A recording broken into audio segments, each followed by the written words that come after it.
Georgie Benton, the white trunks. There used to be old fighters hanging around the gym, and there was clearly something wrong with them, and I asked Georgie about it.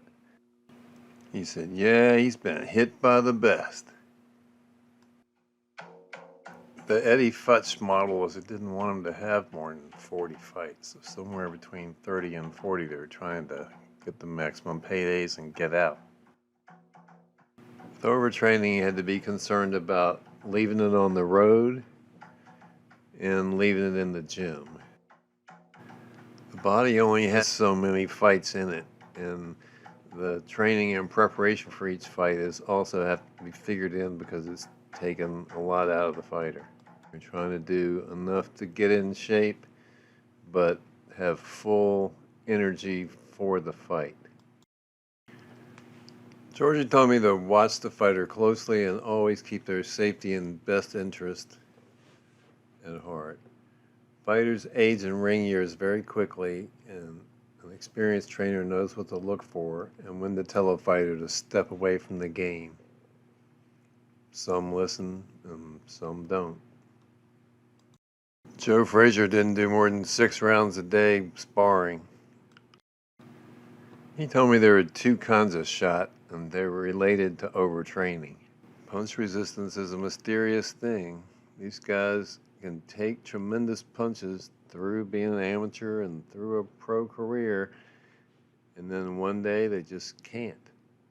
The same punch that they used to take with impunity is all of a sudden hurting them, and that's a sure sign they've got to stop. There's just a limit to how much you can jump rope and run. Eventually your legs give out. These 2 things, punch resistance and the conditioning in your legs, are vectoring on a fighter, particularly towards the end of his career, especially at higher levels. And eventually one night they meet and your legs stop working and you stand there and get hit more than you've ever been hit before, and then you just can't take it anymore. A good trainer knows when to tell them to stop before you get to this point. These old trainers had seen a lot of fighters, and they could tell when they were past their peak.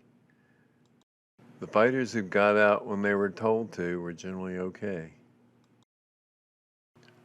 Beyond that is the fighter's character and his ability to be honest with himself. And this really served the great champions when they were put under pressure. Part of being honest with yourself was knowing you did the road work, knowing you did the conditioning, knowing you were living clean.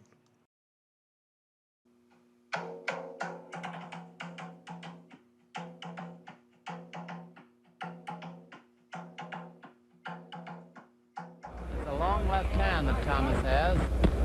Benton trying to stay just out of range.